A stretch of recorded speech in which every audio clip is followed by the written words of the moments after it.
Hey guys, what's up? It's Merc here for Bullshit Games, and once again, I'm with my roommate Mike, and we are going to be talking about a magic supplement for the Theros pack, which is, I believe, called Fight the Hydra? Face the Hydra. Face the Hydra. Fight, face. Same thing. So, Mike, why don't you go ahead and tell us a little bit about what this is, and why it's cool. This is the initial box that comes in. It's pretty cheap. $12. I got it during the game day. And it comes with a standard 60 card deck. But one thing that is not standard for a standard set is that the backs are not the same as your regular Magic card. Yeah, they are pretty specific.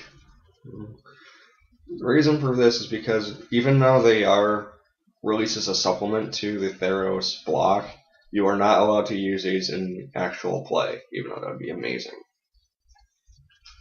It'd also be kind of impossible because since I looked through the deck, nothing has mana costs. Put it all for free. I like the free. And as mentioned, this set is basically revolving around a Hydra. There are different cards within it that relate to it. For example, there are different types of heads.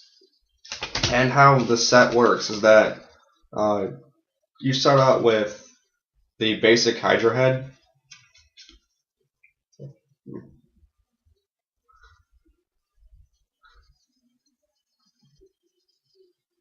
And instead of drawing cards from this deck like you would normally, you have one person controlling the main deck, which is the Hydra deck, and you have people controlling the regular decks facing against it.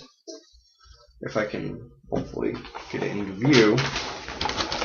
You're just going to cover your face, it's fine. Okay. This is the playmat. Kind of reminiscent of the older days of Magic when you got playmats. Shows you how long I have been playing in the hobby. And what's nice is that for a supplement, these show the rules on it. And the rules are here. And they're on the other side of where you put the deck in your grace card pile. And the Hydra heads go down here. And one thing I did not notice when I first got this, but it's a nice double-sided poster. Hence the tape. Yeah. Kind of took this off my wall. Because we live in a white room and we want stuff it's on obnoxious. For a quick rundown, you draw one card per turn, and whenever you flip over, you apply that card to the situation. Mm-hmm. But for example, let's say you flip over a head, that would go into one of the empty head spots. Yeah. And each head has its own special effects. For example, the Ravenous Brute head, it's a 0/6, and it has a special keyword called Hero's Reward. When Ravenous Brute head leaves the battlefield, each player gains 2 life and draws a card. Notice it says each. It is possible to have this be a multiplayer instead of a one-on-one. And on the playmat, above each head spot is a difficulty. The more heads you have, the more difficult it gets. Easy is 2 heads, normal is 3 heads, and hard is 4. You can have up to 5, but it's not recommended. Was that for like big multiplayer games? Yes. If you want to go that route. So did you actually get a chance to play this? Yes, I actually got a chance to play against it. It was pretty fun. And I wanted to get it just for casual games. Because it's something different and not the average Magic formula. Buy as many cards as you can that are good and crush people. Yes. Magic crack.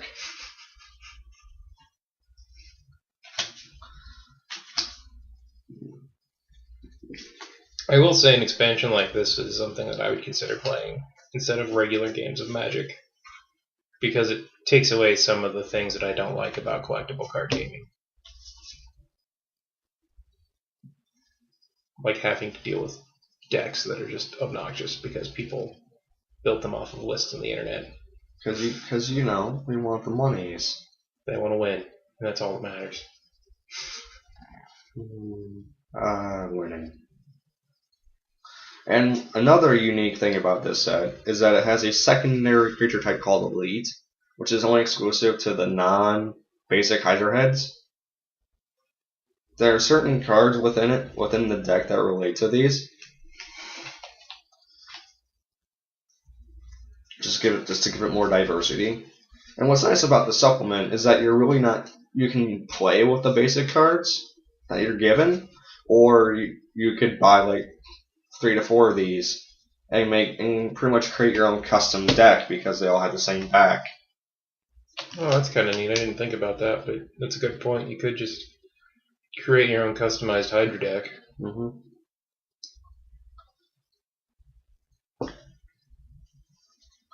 So when you played, did you play in a multiplayer game, or was it you versus the Hydra 1v1? I played in a multiplayer game.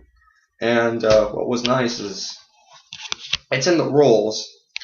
We're allowed to use the hero cards I mentioned in previous videos. Up to 2, I think the rules. Yeah, have up to 2. And I'm just going to show the 2 new ones that I got specifically for it. The Slit Harvest. Yeah. Right is left, left is right. Yes.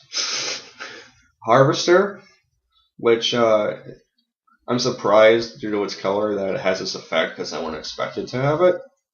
Because it's a little like greenish effect. You think this would effect to be on blue. It's you tap it, draw a card, discard a card. It's primarily blue. Put it to the camera here. And one thing I really like about the hero cards is that they deviate from the irregular artwork of a Magic card. I mean, they're more relief work than they are realistic creatures. And as previously mentioned, there's a little squarish rectangle thing with the number on it. This is the second hero, so it's level 2. And you have the Slayer, which was the one that I got which is the one I got for beating the Hydra, and Slayer.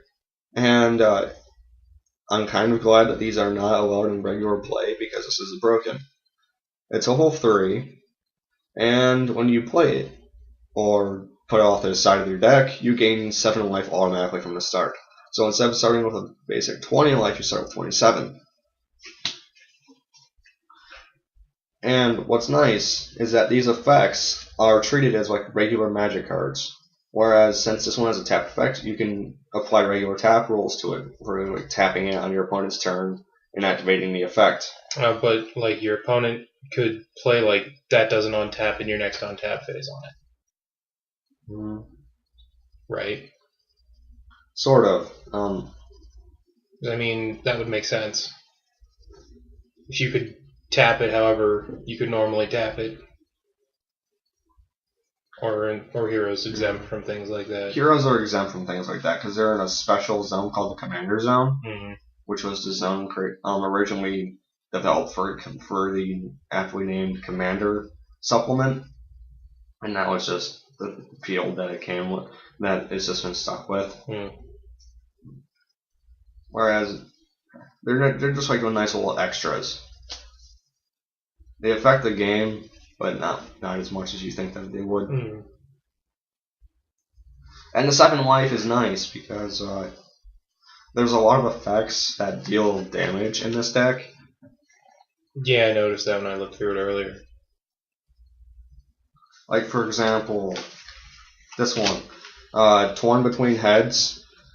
Tap up to 2 heads. They don't untap during the Hydra's next untap step. Torn Between Heads deals 5 damage to each player. Yeah, that's pretty good. Pretty good damage card. Yeah. Especially for something as simple as you pick it up, flip it over, if it is, you just automatically play it. I will say the one thing about like the Hydra deck, I can see it's like very random trying to get the cards like you want. Yeah. And as I said about making your own decks with this, I haven't seen any specific deck building rules on this, because all it is just a deck with just a rule mat. So I'm assuming you can basically buy as many as you want and stack it, in a sense. I wonder if you're even allowed to change the deck. I wonder if it's just supposed to stay the same. I don't know. I've never actually looked into it. But I'm assuming for something as crazy as this, there should be rules on it. Well, then again, this is one of those things that's kind of outside the normal one. Yeah. So it's more for people who don't care about competitiveness and winning or losing. So I could see there being less rules regarding what you can do and what you can't do. Makes sense. That's why, sometimes Magic is like other games and encourages people to think outside the box, which I like. I like this. This seems kind of cool. And the fact that you can just buy the Hydra deck and you can use it with, I'm assuming, any Magic cards that you want. Yes. That you have. It's not limited to format. So that's kind of neat. Like I could buy the Face the Hydra pack and play against it with any of my old cards, rather than having to actually buy Theros cards, which that's cool. That's a nice thing to do for players. And what's nice is that this is actually the first of 3 challenge decks that are being released throughout the block. What are the other 2? Do you know? No, I have yet to know.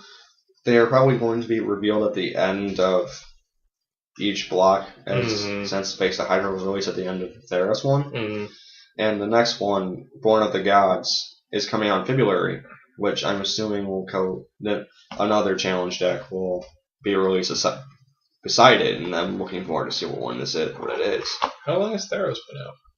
Theros has been out, I think, since August.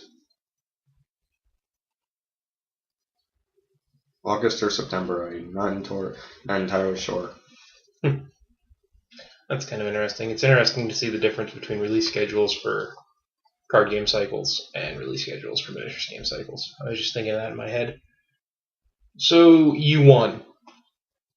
Yes. Or the team playing against the Hydra won. The team playing against the Hydra won the second time, because the first time we didn't know how to actually play, and we didn't know that you're supposed to have the basic Hydra heads out first. So the guy who was in charge. So you put nasty Hydra heads out first. Yeah, and that basically 27 life went down to nothing in a matter of 3 turns. I could see that. It was fun. It's definitely the experience.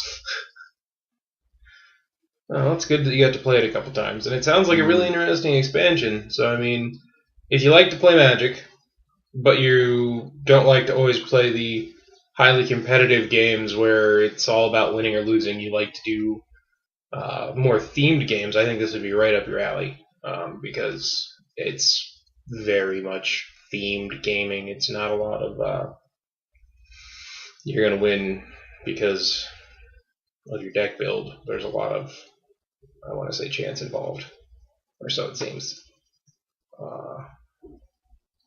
The hero cards are cool, and like I said, like the art in the deck is pretty nice. But you got anything else to add to your Hydra slaying tales and experiences? Oh yeah, technically, I got to the event late because I slept in, and the guy who was on my team was not really complaining that he missed out on the cards, but he said he wanted them because he didn't know about the event. And one of the store owners were just like, here, and gave everyone on the team the Slayer and the Harvester. It was kind of funny. Sometimes complaining, kids, get you what you want.